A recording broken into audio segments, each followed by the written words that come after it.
Okay, chapter 10, endocrine system.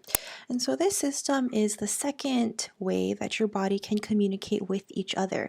And so the first way was the nervous system, which we talked about in chapters 8 and 9. And then this way is the second mechanism. And so the endocrine and the nervous system work together to communicate or to provide communication throughout your body. And so when we're talking about the endocrine system, we are talking about endocrine glands. And so kind of let's review.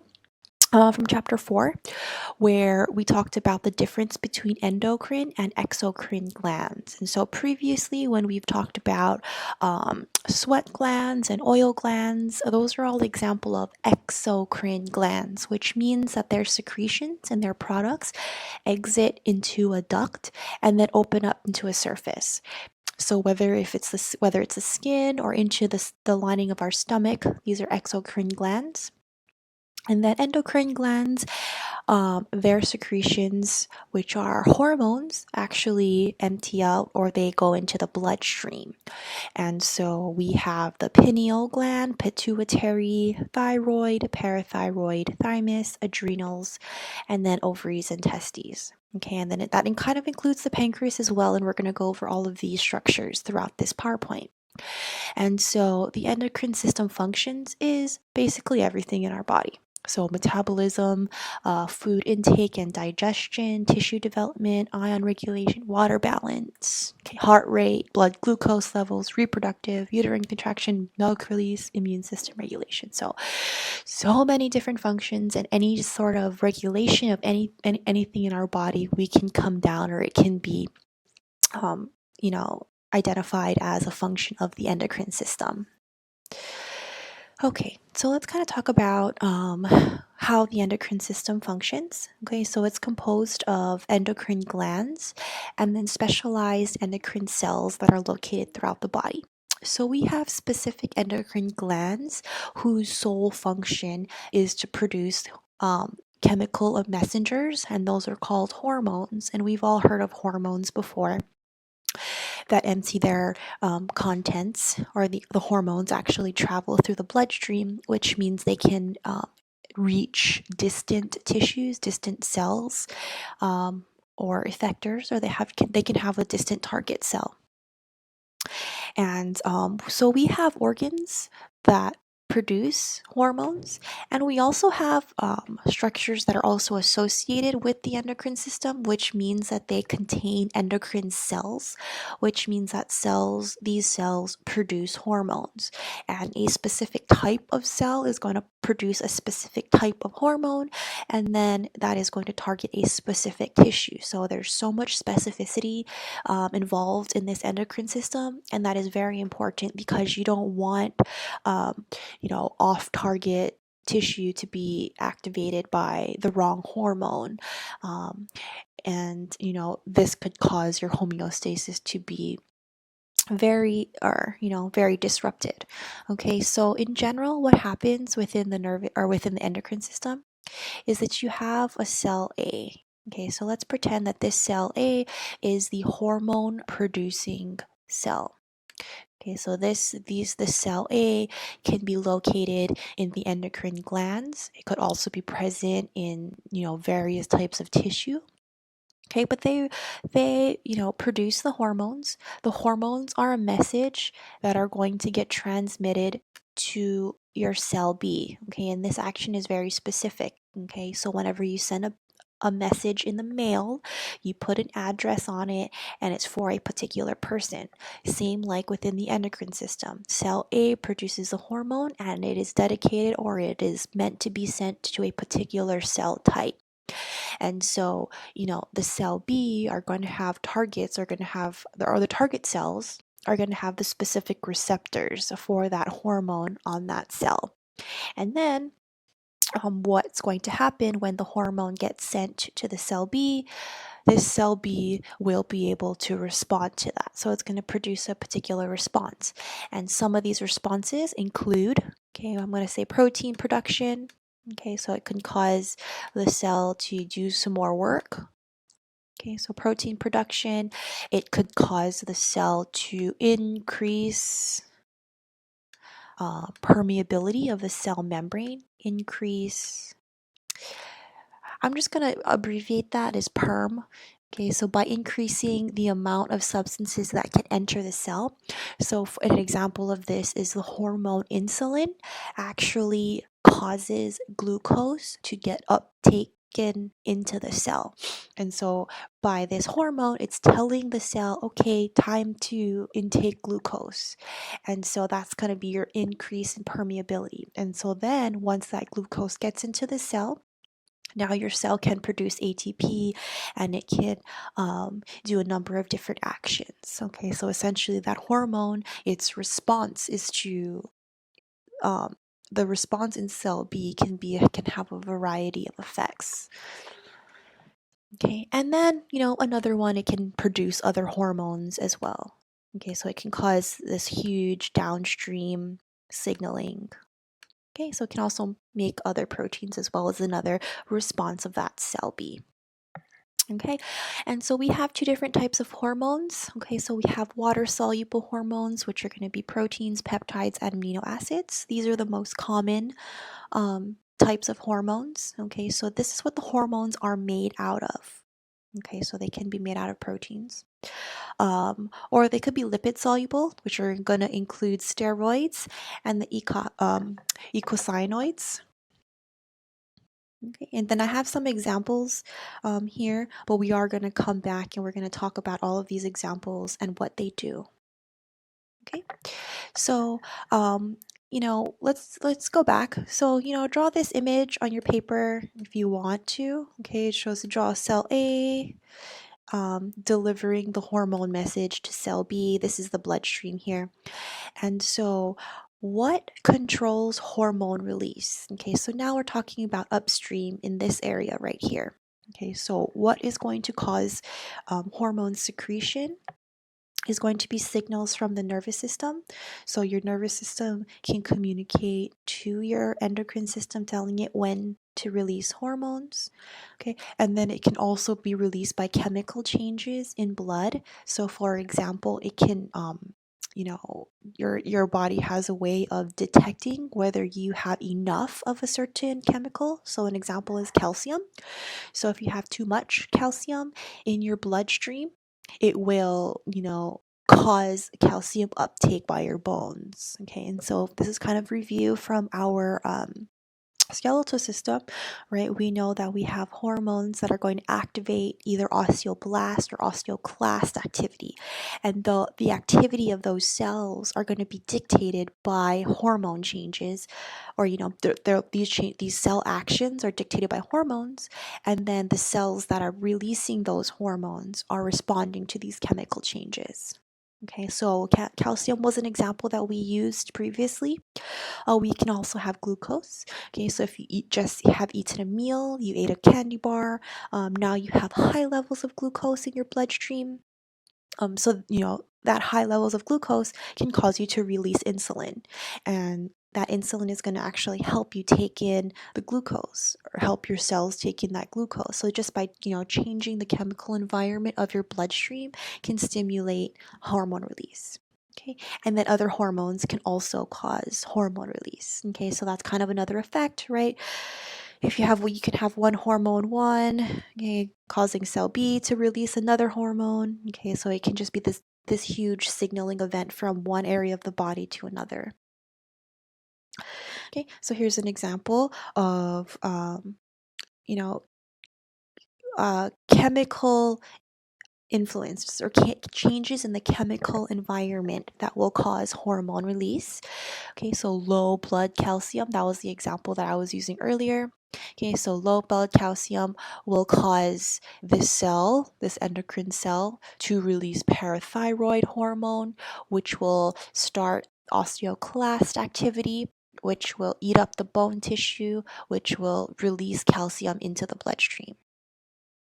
Okay, same like the other one, high blood calcium. It'll cause this cell to react. You won't get parathyroid secretion. It won't activate the osteoclast activity, and then that'll help you decrease the amount of calcium in your bloodstream. So this is going to be your cell A here. Okay, this is your cell B. Okay, so this hormone is going to, or this cell is going to release the hormone or that message. That's going to go to your cell B, and then your cell B will, either turn off or turn on, or it'll, produce proteins, or it'll go ahead and do its job. Okay, neuroregulation. Okay, so we have, that's the second way that hormone release can be stimulated. Um, Okay, so here's a neuron. Okay, remember from chapter 8, that's kind of the structure. Neurons are these highly branched structures. Okay, so you have action potentials that are sent down the axon. And then you have stimulatory neurotransmitters, or the chemical message from these neurons that go to the endocrine cell and activate the endocrine cell to release the hormone. And we're going to go over these examples of this neuroregulation. Okay, and then we have hormones, or other hormones can also, stimulate the secretion of hormones. Okay, so you have a releasing hormone, and then that causes cells in a different organ to get released. Okay, go to the target endocrine cell, that'll produce another hormone. Okay, that'll eventually reach the last tissue, or the last target cell. Okay, so here we are going to go over this in a lot more detail, but essentially, hormone release causes further or different types of hormones to get released, which just causes causes a huge signaling cascade or signaling pathway for our body to communicate with each other. Okay, and then so that's how we can stimulate hormone release. We can stimulate hormone release by detecting changes in the chemical environment of our blood. We can test it we can stimulate secretion by the nervous system, and then other hormones. Okay, but now how do we inhibit hormone release? Okay, so hormone release involves the actions of companion hormones. Okay, so that means that if you have one hormone that is going to stimulate release, or it's going to stimulate a particular action in its target cell, you have a corresponding hormone that is going to inhibit that action in the target cell. And so an example is going to be parathyroid hormone raises blood calcium levels, and calcitonin is going to decrease them. So you have two hormones that are responsible for opposing actions in the target tissue, and that's very important in order to maintain homeostasis. And we're going to see a lot of these pairs as we go through this chapter, where you have one that is going to stimulate and one is going to inhibit. And then as well, neurons can also inhibit or stimulate the action in the endocrine system.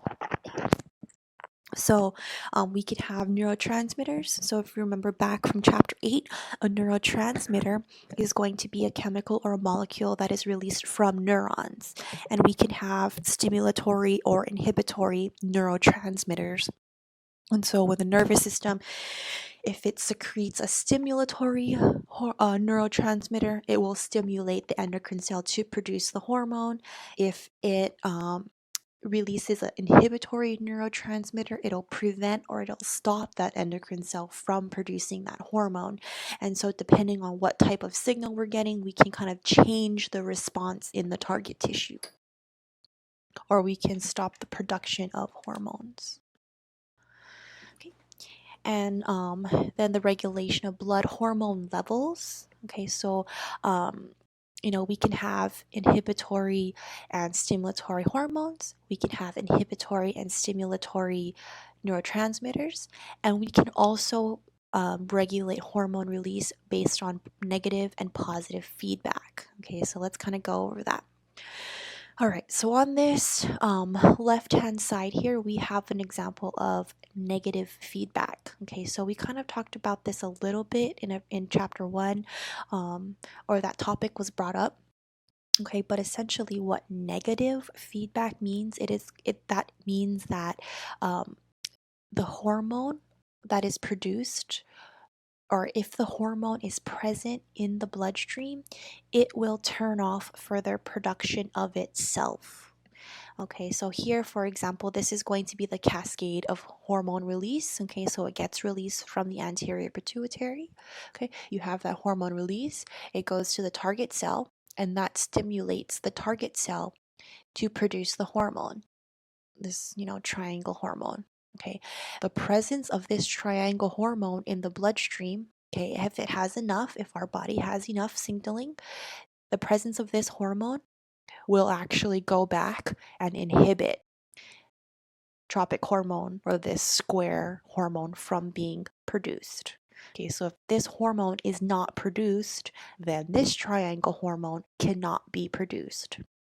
So if you have enough, it'll stop further production of itself. It's negatively feedback. This is a negative feedback mechanism. Okay, and then positive is just the opposite. So if you have the presence of this, yellow square hormone, it's going to cause the production of the triangle hormone. Okay, and then, the presence of the triangle hormone will continue to help produce itself, and that's positive feedback mechanism. Okay, so the difference here is this: the red arrows mean it's inhibitory, so it's going to inhibit further production of itself. And majority of the endocrine system hormones are run by negative feedback. Okay, and there's only a few positive feedback hormones, and we'll kind of talk about some of these examples as we go through the chapter. Okay, so hormone receptors. Okay, so hormone can only stimulate the cells that have the receptor for that particular hormone. Okay, so that's very specific. Okay, so one hormone is only going to respond or is only going to go to one specific target cell, and that's very important in how the endocrine system functions. Okay, so now what we're going to kind of talk about is the type of hormone receptors that we have. Okay, so we have cell A, okay, and that's going to go to cell B. Okay, so now these are the receptors on the surface. Okay, and then remember that we have two different types of hormones. We have lipid and water soluble hormones. The only thing that is going to be, or one of the major things that is different between the two is how they can enter the cell. So water soluble hormones, okay, they cannot pass directly through the cell membrane, so they're usually larger molecules. So they need receptors on the outside of the surface, or receptors that are connected directly to the plasma membrane. Okay, and then in contrast, lipid soluble. So if you remember, the plasma membrane is made up of a lipid bilayer. Lipid soluble hormones are able to pass directly through the plasma membrane, and their receptors are on the inside of the cell, and that can cause the cell to become activated or produce proteins. Okay, so binding of the receptor is very important, and then depending on what type of hormone it is, will dictate how and where the receptors are located and how it binds to it. Okay, so here's another image. Okay, target tissue specificity. Okay, so very specific. Okay, you have a hormone 1, it's only going to bind to the particular hormone 1 receptor. Hormone 2 will not bind to the receptor. Okay, different structure, different specificity. Okay, so this is an example of where these receptors might be located. Okay, this is an example of a receptor that's present on the plasma membrane for binding water-soluble hormones. And this is an example of a receptor that's located on the inside of a cell. Okay, that's going to bind lipid-soluble hormones. And something I kind of want to point out in this image here is that when you have the hormone bind, these are going to be the downstream effects that are going to happen. Okay, that's what the hormone entering the cell or the hormone binding to the receptor is going to do. Okay, so these are target cells, so these are your cell Bs, the ones that are going to receive that target message, that hormone. Okay, so this is actually a good place to pause. Stop the video, kind of review, and think about the hormones and the general characteristics of it. Okay, so what causes the hormone release? What do hormones do? How do they travel through the body? Okay, and then now, after you know how the hormones get released, we are going to go into specific structures. We're going to go into where these hormones get released from, and then we're going to go over specific hormones. Okay, so the hypothalamus and the pituitary gland are the two major parts of the endocrine system that control the other glands. So the hypothalamus, if we remember, it's part of the diencephalon portion of the brain. That is responsible, that is the connection between the endocrine system and the nervous system. So all hormone release, well, majority of the hormone release will come from the hypothalamus. And then from the hypothalamus, it will go to the pituitary gland, which is going to be connected via the infundibulum. Okay, and then it's kind of this bean-shaped structure. So we have a posterior pituitary and we have an anterior pituitary. Okay, so that's where the hypothalamus is located. It's right below the thalamus. Okay, and this is the infundibulum, and we have an anterior and posterior pituitary. Okay, so the hypothalamus is going to release 5 what we call releasing hormones. Okay, so if they are releasing hormones, they are going to stimulate secretion of the anterior pituitary hormones. Okay, so we're going to start off with the anterior pituitary. So when these hormones get sent, okay, so remember that hormones release can be stimulated by other hormones. Okay, so when they're releasing, that means they're going to cause release of hormones in a different organ. So there's 5 releasing hormones. Okay, we have growth hormone releasing hormone, thyrotropin releasing hormone, corticotropin releasing hormone, prolactin releasing hormone, and gonadotropin releasing hormone. So all of these are going to come from the hypothalamus. And what I want you to do as we're kind of talking about this is start to make a graph or like a little flow chart. Okay, so everything is coming from the hypothalamus. Okay, so I'm going to abbreviate that as hypo, but that's the hypothalamus. The hypothalamus will release these 5 hormones. So you can kind of draw lines. Okay, you can kind of draw growth hormone, releasing hormone. Okay, and then you can actually, so you can go ahead and fill it out and then make connections. So all of these hormones are going to go down to the anterior pituitary. Okay, so fill it out, try to make this little flow chart. Okay, so they're going to get released from the hypothalamus and then go down to the anterior pituitary. So at the level of the hypothalamus, what is going to cause these hormones to be released is going to be signals from the nervous system. So the hypothalamus, all of the control of the hormone secretion from the hypothalamus, the mechanism that they get secreted by is from the nervous system. Okay, and then that means the hormones in the anterior pituitary, how they're gonna get the information to release their hormones is from other hormones. Okay, so this kind of goes back into the other section where just what causes hormone secretion, and you can have chemical changes in the blood, you can have signals from the nervous system, and you can also have other hormones cause release of hormones. Okay, so keep that in mind as we're going through these topics. Okay, and then we have 2 inhibiting hormones. So if they inhibit, they're going to inhibit the hormone release in the anterior pituitary. So we have growth hormone inhibiting hormone and prolactin inhibiting hormone, and these 2 are going to work together with the releasing hormone, its counterpart. So growth hormone inhibiting hormone is going to work together with growth hormone releasing hormone to control the levels of growth hormone in our body. Okay, but we're going to be kind of more focused on the releasing hormones for now, but please do keep in mind that we do have inhibiting hormones that does or will inhibit production to kind of maintain the level of hormones in our body. Okay, so from the hypothalamus, okay, then all of these releasing hormones will go to the pituitary gland. Okay, so it's a small gland in the brain controlled by the hypothalamus, and it's divided into 2 different regions. We have the anterior and posterior, and it's going to be responsible for secreting at least 6 different hormones. Okay, so here is all of the hormones that we're going to be talking about in the pituitary. So the anterior pituitary is going to be responsible for secreting growth hormone, adrenocorticotropic, thyroid stimulating, gonadotropic hormones, melanocyte stimulating hormone, and prolactin. Okay, so where do we think, or what do we think is going to cause the release of growth hormone from the anterior pituitary? Okay, so growth hormone, releasing hormone from the hypothalamus will cause growth hormone to be released from the anterior pituitary.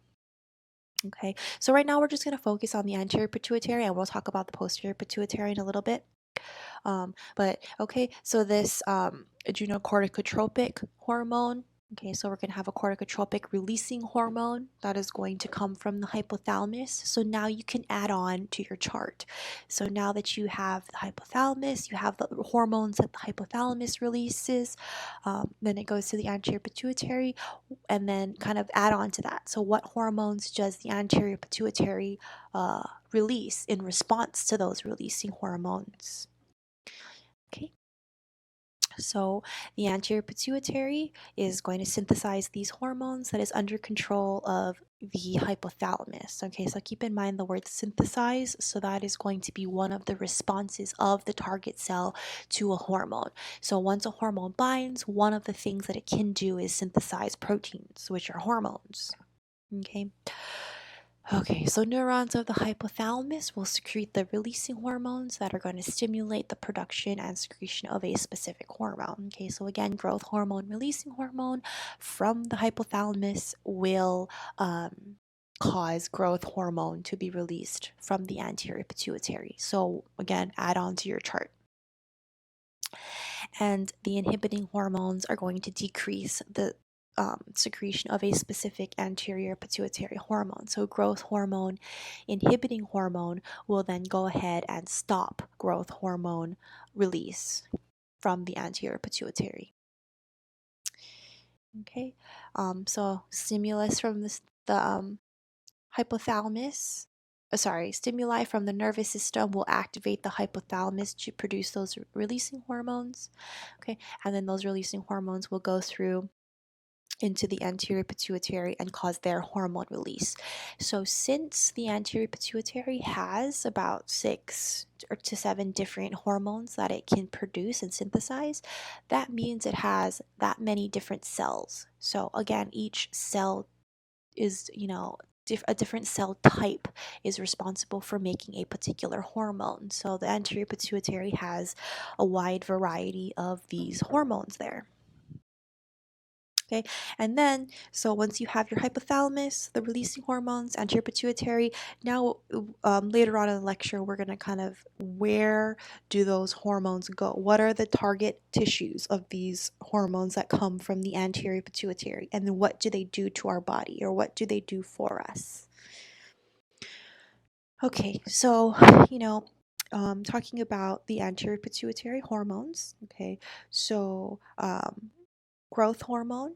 Okay, so once growth hormone gets released, we're going to kind of talk about the target tissues. Okay, so it is going to target most tissues, and it's going to stimulate growth of muscles, bones, and organs there. Okay, so from, your, now kind of add on to your chart. Okay, so from your anterior pituitary, your growth hormone, where does that growth hormone go? Okay, so stimulating growth. And then if we have too much or too little of growth hormone, it can cause, homeostasis to get disrupted. Okay, so thyroid stimulating hormone, that hormone is going to go to the thyroid gland. Okay, and it's going to help the thyroid gland secretion of the thyroid hormones there. Okay, and if you have too much thyroid stimulating, your thyroid gland can enlarge. If you have too little, it will shrink. Okay, so again, keep adding on to your chart. So the thyroid stimulating hormone will go to the thyroid gland. Okay, so here's an example. So the hypothalamus, okay, will release thyroid releasing hormone, or thyrotropin releasing hormone. Okay, and then it's going to go through to the anterior pituitary, and then stimulate thyroid stimulating hormone. It's going to go to the thyroid gland to cause the release of T3 and T4, which are going to be the thyroid hormones, which then their functions are going to increase metabolism, increase body temperature, and then help with growth and development in your target tissues. Okay, so that's kind of the end product of all of this cascade of hormone secretion. And so the presence of T3 and T4 in the body, in the bloodstream, will actually go ahead and turn off production of thyroid stimulating hormone as well as thyrotropin releasing hormone. And, that's an example of negative feedback. To inhibit the further production of itself, or the presence of the hormone turns off further production of itself. And so you should be able to kind of recognize this, when we look at these pictures of, hormone secretion and control. And so kind of add onto your chart a little bit more. Okay, so gonadotropin hormone. We have LH is the first one, which is luteinizing hormone. Okay, so that gets released from the anterior pituitary. The target is going to be the ovaries in females to promote ovulation as well as progesterone production. And then LH, or luteinizing hormone in males, are going to target the testes and then function to have sperm production as well as testosterone. Okay, so add on to your chart again. So gonadotropin releasing hormone from the hypothalamus will go down to the anterior pituitary, causing it to release luteinizing hormone, or LH. And then from there, it'll go to the testes and ovaries. Okay, to promote ovulation and progesterone production, sperm production, testosterone in males. So add on to your chart. Okay, what is the end product, and then what is at the target tissue? What does it do? What is the function at that particular target tissue? Okay, so that's the first gonadotropin hormone, and then the second gonadotropin hormone is going to be follicle stimulating hormone. So in females, the target tissue is the follicles in the ovaries, and then it's there for follicle maturation as well as estrogen secretion.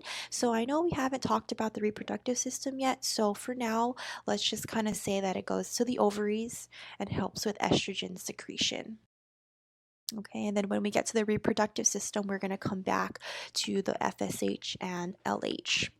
Okay, and then in males, the target tissues are again going to be the testes for sperm production. And again, we are going to come back to all of this information again, but what I want you to know for now is what causes FSH to be released, and then where is it released from, and then once it gets released, where does it go? Okay, where does it go? What is the target tissue? And then what does it do in that particular tissue? Okay, we also have prolactin. Okay, the target tissues are going to be mammary glands and ovaries. Okay, they function in milk production. So males will produce a little bit or minute amounts of prolactin, but again, if we remember, they do not. If you do not have mammary glands or ovaries, the target cell isn't there. So if the target cell isn't there, it won't cause any downstream action for that particular hormone. Okay, so we also have melanocyte stimulating hormone. Okay, the target tissue is going to be melanocytes and then stimulate melanin production in melanocytes. So we should be able to review skin, chapter 5 here. Okay, what is melanin for? Okay, it's for helping us produce skin pigments, pigmentation. Okay, and then we have adrenocorticotropic hormone, which is going to be targeting cells of the adrenal cortex of the adrenal glands, okay, or the outer portion of the adrenal glands. Okay, and then that's going to cause production of corticosteroids, and we're going to get to that when we talk about the adrenal glands. Okay, so here's a good good place to pause, and kind of think about these particular questions. So now we're combining information from chapter 5 and then this endocrine chapter, helping us dictate or helping us determine what controls melanin production.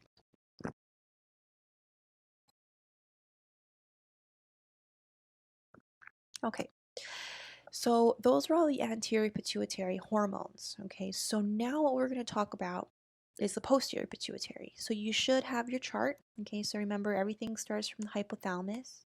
Oh, sorry, let me redraw that.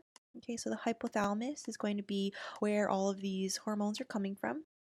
Okay, so you have the releasing hormones that are going to go to the anterior pituitary.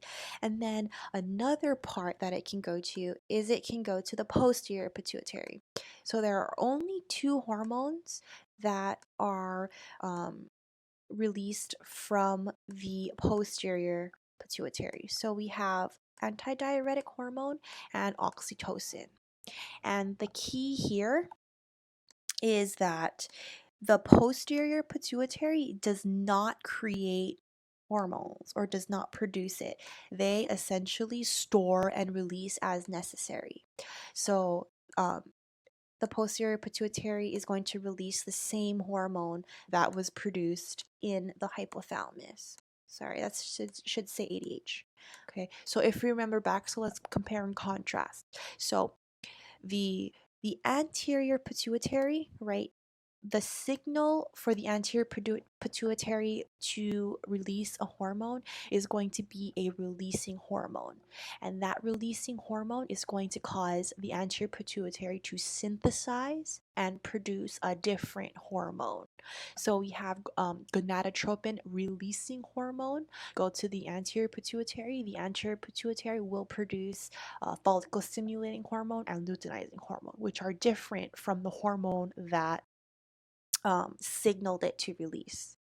And so the posterior pituitary, they just store them. Okay.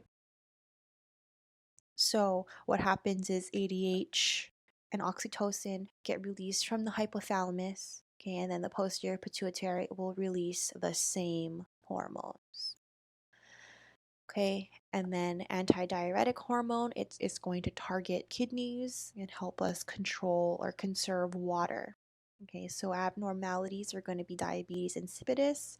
So if you have a low amounts of antidiuretic hormone, you'll produce lots of urine, large amounts of dilute urine, and you won't be able to take in a lot of the electrolytes that are coming or getting released in your urine. Okay, so that can lead to dehydration and thirst. Okay, and then oxytocin, the target tissue is going to be the uterus, and then it helps increase uterine contractions during labor. And so so we have most of our hormones under the control of negative feedback. Oxytocin is an example of positive feedback.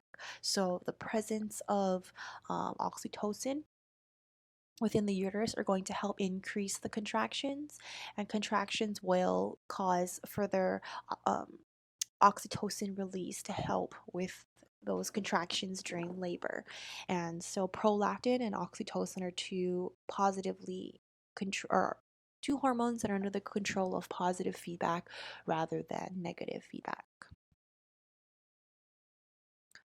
Okay, so here is an image of that posterior pituitary. Okay, so still from the hypothalamus, okay, it goes down to the posterior pituitary, and then it'll go from the posterior pituitary into the target tissues.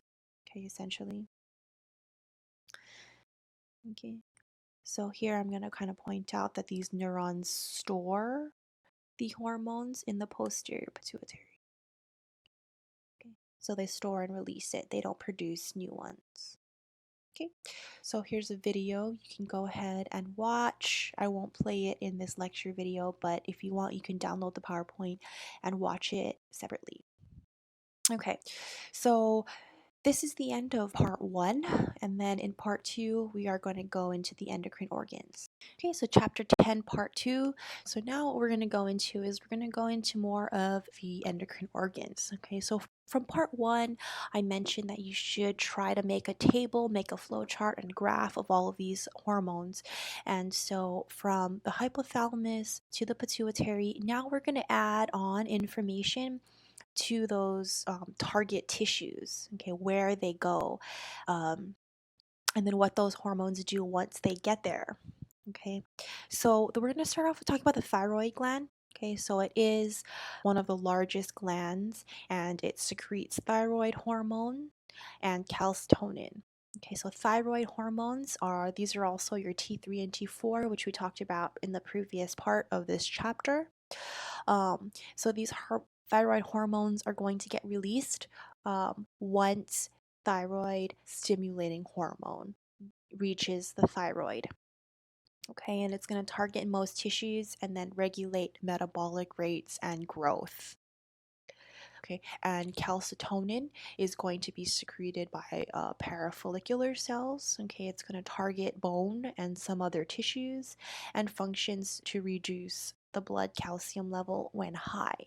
Okay, so we have a lot of things going on here and a lot of topics that we've covered.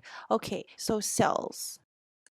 Okay, so the hormones and the cells. So I don't require you to remember the exact cell type. I just want you to know that different cells are responsible for releasing different hormones. Okay, that's the first thing. The second thing is that hormone secretion, again, can be controlled by three different mechanisms. One is the nervous system, which generally happens just in the hypothalamus. Okay, the second one is other hormone release. Okay, so the thyroid here is released because another hormone came and stimulated it to be released. And the third way is chemical changes in the bloodstream. So calcitonin gets secreted because of these blood calcium levels. So changes in the blood calcium levels can stimulate calcitonin to get released. Okay, so there's a lot of things. Okay, so different cell types. So you can have tissues that are made up of lots of different cell types, and each of those different cells produce different types of hormones, which then go ahead and have a different function in the body.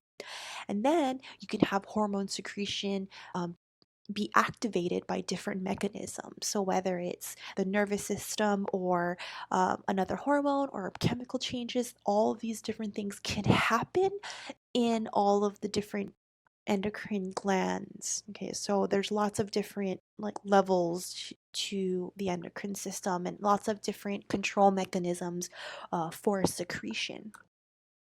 Okay, so that's what the thyroid gland is going to look like. It lies right on your larynx area, okay, your throat. Okay, and then here's a little cross section. So there's different types of cells that are going to release the particular hormone. So these are your parafollicular cells. These are follicular cells. Again, I don't require you to know the specific cell type. Okay, just that different cells produce different hormones. Okay.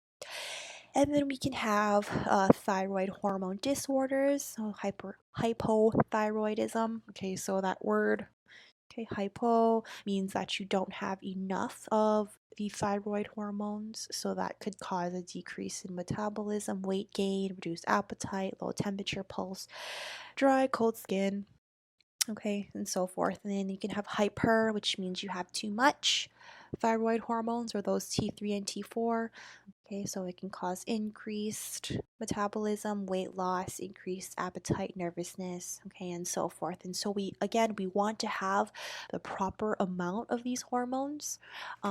Since the hormones travel through the circulatory system, they travel in our bloodstream, we can take blood tests to measure the amount of hormone that we have. So we can, we can diagnose diseases by just taking a blood test to see, do we have enough T3, T4 in our bodies to maintain homeostasis. And we can also administer hormones, hormone replacement treatments, and we can also do that as well to help maintain this amount in our blood, because if we don't have the proper amount, it can lead to disease. Okay, so now, so that's the thyroid, okay, and then we have the parathyroid gland, which produces the parathyroid hormone that targets the bones and kidneys. Okay, it regulates the calcium levels, the blood calcium levels. Okay, so if you remember back, this should be reviewed from the skeletal system. If calcium is low, osteoclasts will break down bone, okay, and then help move some of that calcium into the bloodstream. And if calcium levels are high, osteoclasts don't break down the bone. Okay, and then more calcium is going to get embedded into the bone tissue there. Okay, so parathyroid hormone is going to help regulate this osteoclast activity. Okay, and that's where our parathyroid glands are located. So if this is our thyroid gland, it's located on the posterior um, surface of the thyroid. Okay, and so here's a little, image of regulating blood calcium levels. Okay, so we'll start here. So you have a nice number of calcium. Okay, you need appropriate amount. Okay, and then so let's kind of put a few chapters together. Okay, so remember calcium is stored in our bones, and then what do we need calcium for? And so we need calcium for neurotransmitter release as well as muscle contraction. And so you need to have an appropriate amount of calcium throughout the bloodstream to help maintain everyday life. Okay, so if homeostasis is disturbed, blood calcium levels increase for some reason, or you eat food or you drink milk or you have something with high amounts of calcium. Okay, so what's going to happen is that the parathyroid gland is going to decrease that parathyroid secretion. So if you decrease parathyroid secretion, it's going to help calcium remain in the bone. Okay, you won't have the osteoclast breaking down the bone. Okay, and then it'll have your homeostasis restored, so that level will decrease. Okay, and then, if in certain situations calcium levels decrease, okay, parathyroid gland is going to increase that parathyroid secretion. That is going to help osteoclast activity, which is going to break down the bone tissue and release some of that calcium. Okay, and so, this is an example of how chemical changes in the blood can dictate hormone release or can influence hormone release there. Okay, so here's another image of the thyroid, okay, thyroid and parathyroid glands. Okay, and again, there's different types of cells that make up each of these glands that are going to be responsible for releasing different types of hormones. Okay, so after that, we have the adrenal gland. So the adrenal glands are located on the top or superior to each kidney. Okay, so they kind of look like this little triangle shaped gland. And there are two different parts to the adrenal gland. There's something called the adrenal cortex, which is essentially this outer portion of the adrenal gland. And then the medulla, which is going to be in the center part there. Okay. And then, so depending on what part of the adrenal gland we're looking at, will secrete different types of hormones. Okay, so if you look at this cortex, the cortex is actually divided into three different regions. So we have this top portion, or the superior part, or more, what should I say, superficial. It's going to secrete mineralocorticoids, which are the hormones responsible for helping maintain our chemical composition. Okay, so potassium, sodium, minerals. Okay, this portion of the cortex are going to secrete hormones called glucocorticoids, which are going to help us in glucose metabolism. And then the cells of this part of the cortex are going to secrete what's called, or hormones called androgens, which are going to help with masculinizing effects. Okay, and then the hormones in the medulla, that center portion, is going to secrete epinephrine and norepinephrine for our flight or fight responses in the nervous system. And so again, depending on what region of the adrenal gland we're talking about, different hormones can be secreted from there because they're made up, or they're comprised of different cell types.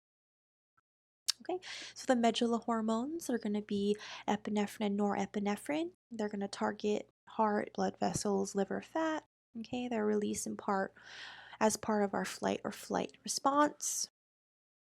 Okay, so this is an example of the secretion of the epinephrine and norepinephrine.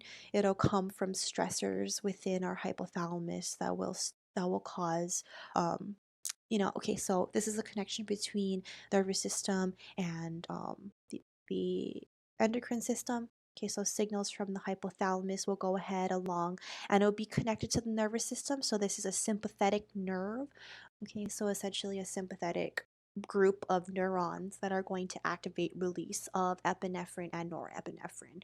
And so the adrenal gland, the medulla hormones are an example of hormones that the release of these hormones gets stimulated by the nervous system or signals from the nervous system. So the hypothalamus is one of them, but the hypothalamus can also send messages to other endocrine glands via nerves.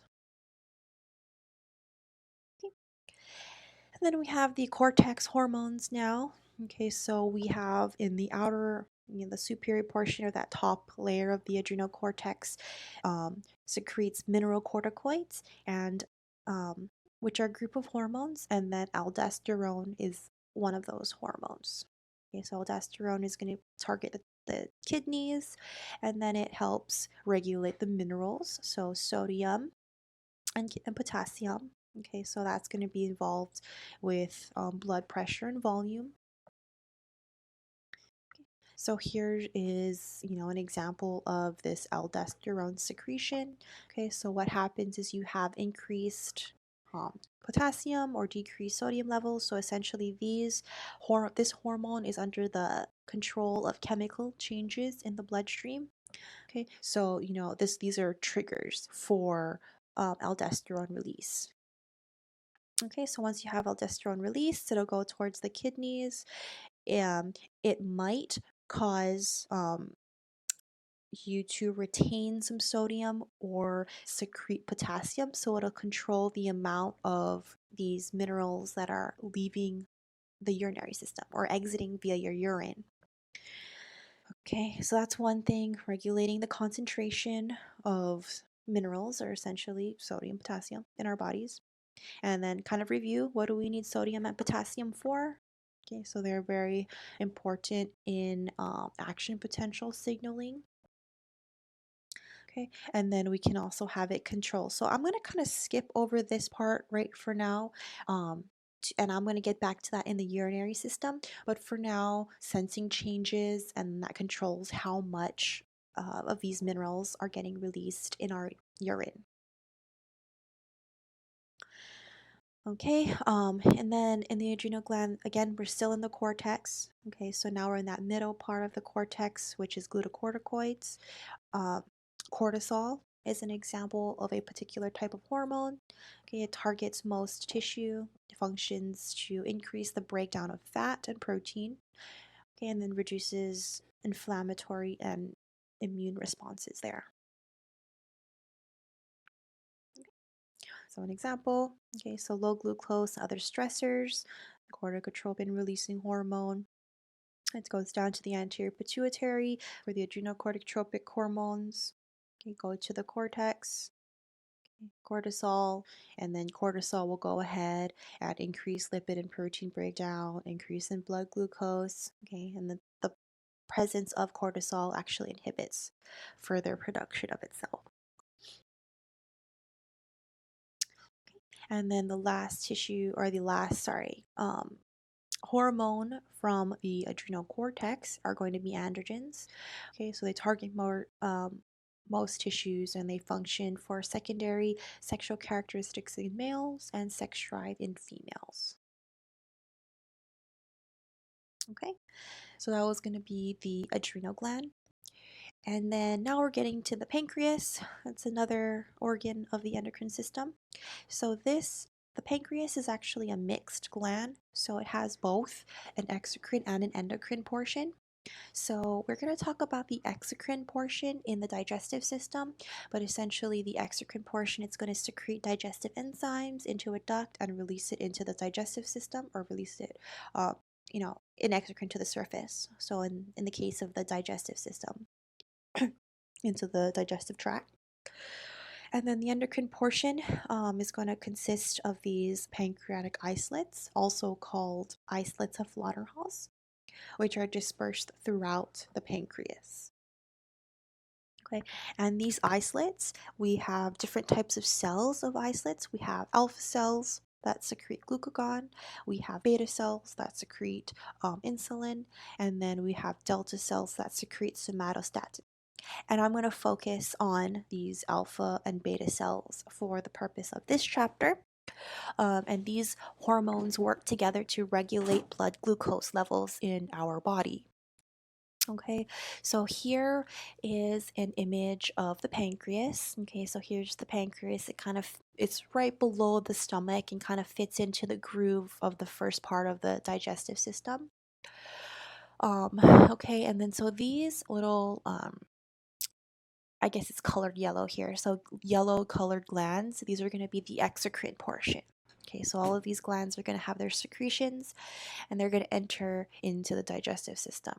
Okay, and then these are the isolates of Langerhans, and we have different cell types present in these isolates that are going to produce different types of hormones.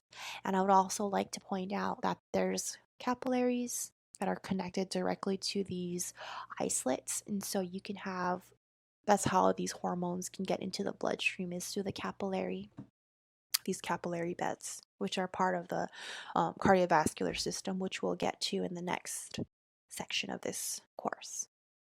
Okay, so pancreas hormones. Okay, so insulin, the target tissue is going to be liver, skeletal muscle, and fat, adipose tissue, and it functions to regulate blood glucose levels. Okay, so after a meal, insulin levels are high, and after a meal, glucose levels are high and insulin is secreted. So the secretion of insulin is stimulated by chemical changes in the blood. So when your body has an increase in glucose, insulin will get released. Okay, um, and so if you have extra glucose, that your body doesn't need, or if your body has enough, it will get stored in the form of glycogen. So glycogen will get stored in the liver and other parts of our tissue of our bodies. Okay, and then the glucagon. Okay, so unused glucose is stored as a form of glycogen. The primary site of storage is going to be the liver.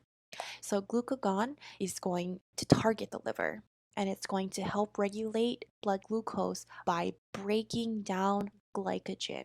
So if you have low levels of glucose in your body, like say if you haven't had a meal for a long time, you don't have enough glucose roaming around in your bloodstream, glucagon gets secreted, and then glucagon breaks the glycogen down into glucose, and that helps maintain the a proper amount of glucose in your bloodstream.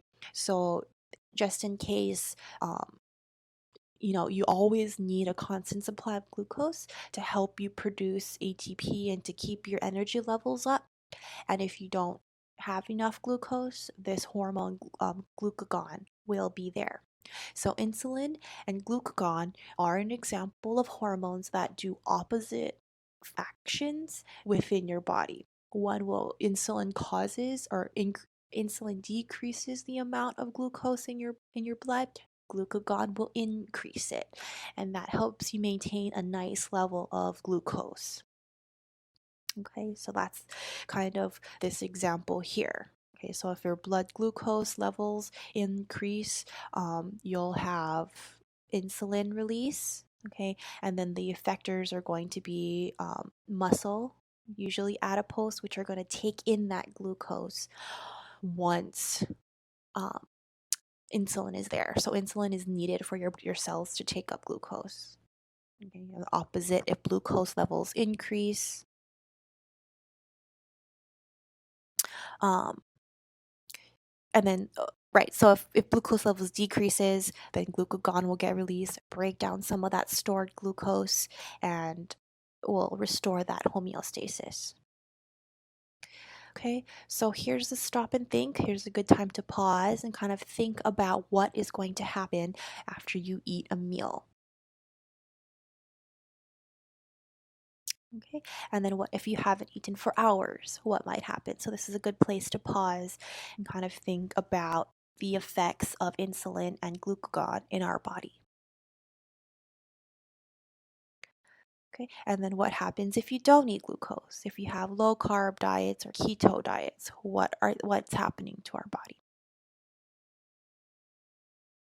Okay, so I just kind of want to talk a little bit about diabetes mellitus. It's very common. It's a hot topic of discussion in a lot of you know research labs, and a lot of people um, have it nowadays. Okay, so what's happening in diabetes mellitus is that there is something wrong, or there's something going on with the insulin receptors. Okay, so you either have too little insulin or faulty insulin receptors. Okay, so let's think about this. Insulin is going to be the hormone that is going to initiate glucose uptake in your cells. So by initiating glucose uptake, that means it's going to lower the amount of glucose in your blood. Okay, so that's what it actually does in that target cell. So in the target cell, when insulin binds, glucose will be taken from the bloodstream into the cell. Okay, so these receptors, these insulin receptors, they're going to be located on adipose tissue. They're going to be located on skeletal muscle tissues that need high amounts of energy. Okay, which means that, you need glucose to have that energy happen. So, in type 1 diabetes, okay, in people with type 1 diabetes, this is considered the early onset diabetes, and it's called insulin dependent. Okay, so in people with type 1 diabetes, their pancreas does not make insulin. Okay, so if your pancreas does not make insulin, you don't have this hormone to stimulate glucose uptake. Okay, so that means that daily injections of insulin are required. And so you have some people might even have an insulin pump to make sure that every time they've eaten, every time they have a spike in glucose concentration, there is insulin there to initiate that glucose uptake and take in that glucose. Okay. And then type 2 is considered insulin independent. So this is the adult or late onset um, diabetes mellitus. Okay, so in this situation, too much or overloading of these insulin receptors with too much insulin. So if you have a chronically high amount of glucose in your bloodstream, that means you're going to need a constant amount of insulin being produced and released and binding to those receptors to help the glucose uptake. And in this situation, if it's completely overloaded, if it's too much, then the insulin receptors actually become faulty. So they become the condition, they can't respond to that insulin anymore. And so people with type 2 diabetes, they have a pancreas that produces insulin, but their cells are not responding to it. And so usually people with type 2 diabetes, they're usually not prescribed insulin. They're usually prescribed other types of drugs. The most common one is metformin, which helps uptake that, which kind of acts as insulin, but it targets a different receptor, and prevent helps intake that glucose and lowers the levels.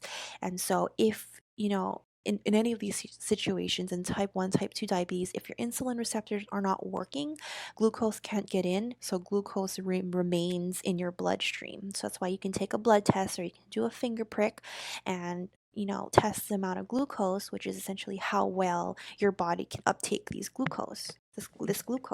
And some symptoms of this diabetes mellitus is going to be exaggerated appetite, excess urine, dehydration, thirst, and fatigue, because your cells are just, they don't have a right environment. They're not getting enough energy. There's high amounts of um, glucose in your blood, which is creating a hypertonic solution that your cells are in. So the water gets sucked out of your cells, and you can.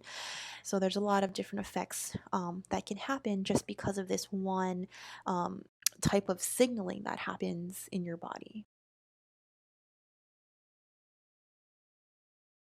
Okay, so you can kind of go through this video if you would like to watch more on diabetes and regulating blood glucose levels.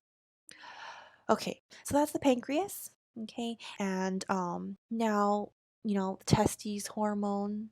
We have testosterone that is going to get released from the testes. Okay, so testosterone is going to target most tissue, but it's going to help aid in sperm and reproductive organ development and function. Okay, and then ovarian hormones, estrogen and progesterone, targets most tissue, okay, involved in uterine and mammary gland development as well as the menstrual cycle. So we're going to come back to a lot of these when we talk about the rest reproductive system.